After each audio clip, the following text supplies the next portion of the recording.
ലോകാരോഗ്യ സംഘടന പുകയില ഉപയോഗം ഗണ്യമായി കുറയ്ക്കുവാനും അവയുടെ ദോഷവശങ്ങളെക്കുറിച്ച് ജനങ്ങളെ ബോധവാന്മാരാക്കുവാനുമായി മെയ് 31 പുകയില വിരുദ്ധ ദിനമായി ആചരിക്കുന്നു. അവരുടെ കണക്കുകൾ പറഞ്ഞുവെക്കുന്നു, 37 മില്യണിലധികം വരുന്ന 13നും 15നും ഇടയിലുള്ള കുട്ടികൾ പുകയില ഉൽപ്പന്നങ്ങൾ ഉപയോഗിക്കുന്നുവെന്ന്. മറ്റു പ്രായത്തിലുള്ളവരുടെ കണക്കുകൾ ഇതിലും ഏറെയാണ്.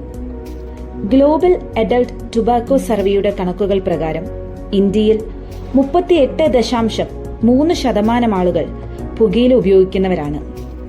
ലങ് ക്യാൻസർ, ഹൃദ്രോഗങ്ങൾ, സ്ട്രോക്ക്, ശ്വാസകോശ രോഗങ്ങൾ, ടൈപ്പ് 2 ഡയബറ്റിസ് എന്നിവയ്ക്ക് പുകയില ഒരു കാരണമാകുന്നു. പുകയില ഉപയോഗം ഗണ്യമായി കൂടിയ സാഹചര്യത്തിൽ 1987 വേൾഡ് ഹെൽത്ത് അസംബ്ലി മെയ് 31 ലോക പുകയില വിരുദ്ധ ദിനമായി ആചരിക്കുവാൻ പ്രമേയം പാസാക്കി. പുകയിലയ്ക്കെതിരെ ബോധവൽക്കരണം നടത്തുക, ഉപയോഗിക്കുന്നവരെ അതിൽ നിന്ന് പിൻവാങ്ങുവാനായിട്ട് പ്രേരിപ്പിക്കുക, അതുപോലെ ലോകരാജ്യങ്ങളെ ഇതിനെതിരെ നയരൂപീകരണത്തിനു വേണ്ടി പ്രോത്സാഹിപ്പിക്കുക.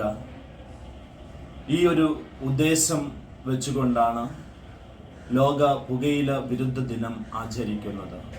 ഈ ഒരു വലിയ സാമൂഹ്യ പ്രതിബദ്ധതയോടെയുള്ള ഈ ദിനാചരണത്തിൽ നമുക്കും പങ്കാളികളാകാം. പ്രത്യേകിച്ച് ഡോൺ ബോസ്കോ വീട് സൊസൈറ്റിയുടെ നേതൃത്വത്തിൽ തിരുവനന്തപുരം ജില്ലയിൽ മയക്കുമരുന്നിനും മദ്യത്തിനും പുകയിലേക്കും എതിരെയുള്ള വലിയ പോരാട്ടത്തിൽ പങ്കാളികളാകുവാൻ എല്ലാ നല്ലവരായ ജനങ്ങളെയും ഞങ്ങൾ ക്ഷണിക്കുന്നു.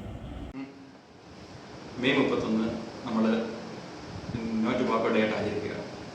നമ്മളുടെ 1-2 വർഷത്തെ കണക്കുകൾ പരിശോധിച്ചാൽ നമ്മളുടെ കൗമാരക്കാരിലും നമ്മുടെ വിദ്യാർത്ഥികളിലും പുകയില ഉൽപ്പന്നങ്ങളുടെയും മറ്റ് ലഹരി ഉൽപ്പന്നങ്ങളുടെയും ഉപഭോഗം കൂടിയിരിക്കുന്നതായിട്ട് നമ്മൾ കാണപ്പെടുന്നുണ്ട്.